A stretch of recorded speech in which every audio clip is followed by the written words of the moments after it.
aqui, vamos para a observação 3. Olha só. Vírgula e o E. Vamos analisar essas duas primeiras frases e depois vamos analisar outras, tá? Então vamos lá. Veja que este E aqui, em questão, é o E que indica soma. Soma.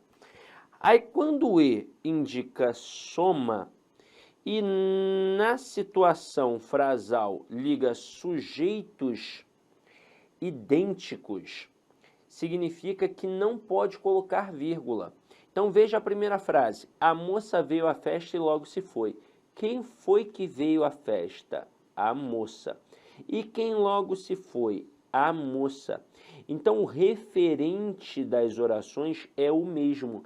Então aqui na frase 1 não pode ter vírgula de jeito nenhum. Se alguém fizer isso daqui, ó, tá errado, tá?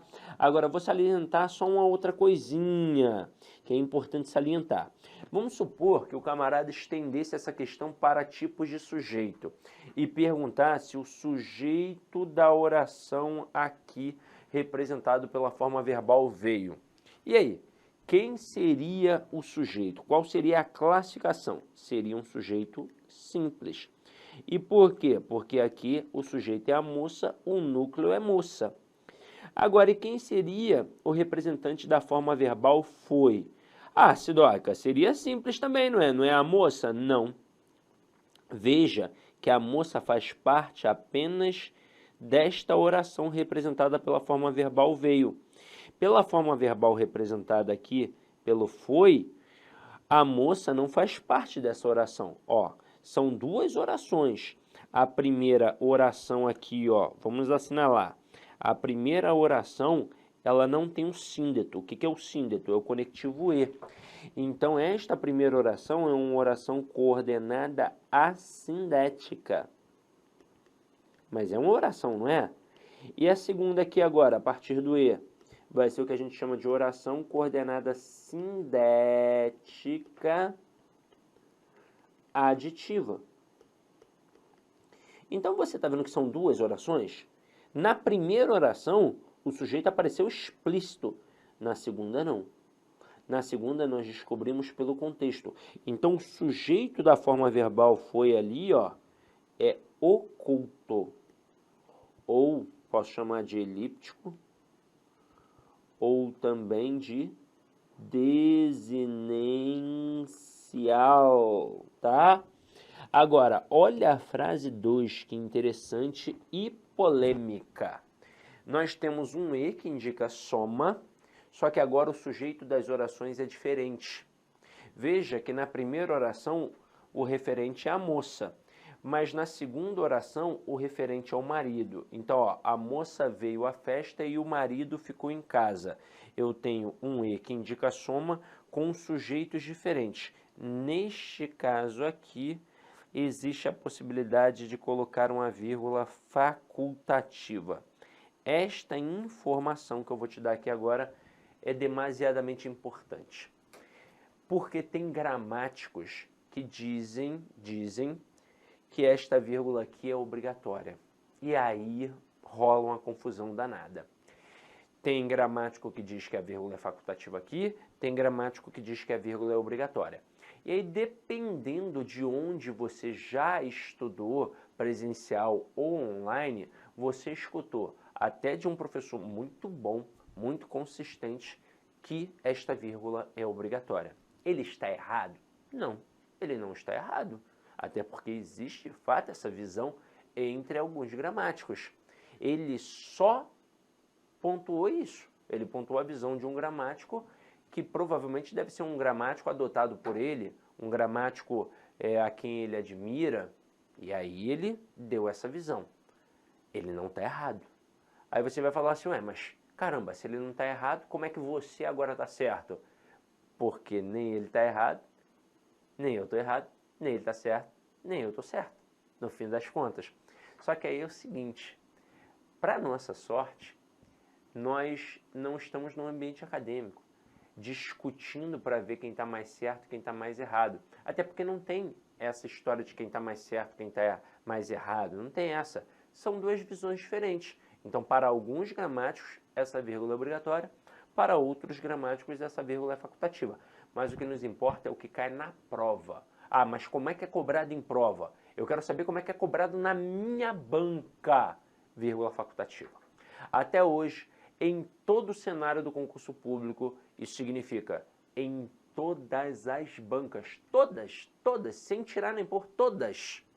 Sebrasp, Sesgran Rio, FGV, Vunesp, Selecom, IBAD, Decam, todas as bancas, de todas as áreas de atuação, segurança pública, tribunal, magistério, saúde, carreiras administrativas, em todas, você está ouvindo bem? Em todas as provas, quando essa questão foi cobrada, a vírgula foi facultativa. Então, eu não tenho dúvida, a vírgula é facultativa. Eu, por exemplo, se não existisse essa divergência e vários professores, por exemplo, ensinando isso daqui como vírgula obrigatória, ao ponto até de te deixar encucado, pô, mas peraí, o Sidoca está falando que a vírgula é facultativa, mas eu fiz um curso aqui na minha cidade e o professor que dá aula há 57 anos disse que essa vírgula é obrigatória. Me mostrou, inclusive, ele me mostrou um manual, ele me mostrou uma gramática, tava lá, ó, vírgula obrigatória. Então, caramba, e aí, como é que eu faço? A verdade é que eu só trago essa informação por conta dessa divergência toda. Porque se não existisse essa problemática, eu nem ia falar da possibilidade de essa vírgula ser obrigatória. Eu já ia atacar dizendo que ela é facultativa, pronto e acabou. Ué, mas não existe gramático que diz que ela é obrigatória? E daí? O que importa não é a prova do concurso público? Então, eu nem falaria que existe a possibilidade, que existe gramático dizendo que ela é obrigatória. Não falaria, eu só falaria que ela é facultativa. Então, ó, na tua prova, caiu uma dessa, vírgula facultativa. Não titubeia, tá? Ah, mas não tem esse negócio de mais. A vírgula é facultativa. Agora eu vou estender isso daqui. Vou colocar mais duas frasezinhas. Deixa eu colocar aqui com a canetinha roxa. Frase 3 e frase 4, que eu quero avaliar aqui com vocês. Se eu colocasse assim, ó, Pedro malhou e não ficou sarado. Rapaz, minha letrinha tá bonitinha aqui, ó. Pedro malhou e não ficou sarado. Veja que este e não indica soma, ele indica oposição, adversidade, tanto que ele poderia ser facilmente substituído por mais, porém, todavia, entretanto, contudo, não obstante, por aí vai. Então, como ele indica a oposição, aqui a vírgula é obrigatória. E por que a vírgula é obrigatória? Ora, porque se eu fosse colocar um mais, um porém, um todavia, eu iria colocar a vírgula, que é uma vírgula obrigatória, separando a estrutura adversativa. E aí é o seguinte, o avaliador é malicioso. Malicioso. Ele às vezes coloca essa frase e não coloca a vírgula para perguntar o valor semântico do e. A questão não é de pontuação, a questão é de análise semântica, é de classificação de conjunção, por exemplo. Só que se ele colocar a vírgula, ele chama a atenção. E aí, opa, vou olhar com mais calma, esse aqui é adversativo, ele não é aditivo. Como ele não quer chamar a atenção para isso, como ele quer, né, embaçar a tua visão gramatical, ele coloca sem vírgula. É isso mesmo, maldoso, né? Mas a vírgula aqui é obrigatória. Olha uma outra vírgula obrigatória. Se o camarada colocasse assim, ó. Deixa eu colocar aqui a canetinha roxa mais uma vez. Se ele colocasse assim, ó. Siga este conselho e tudo dará certo.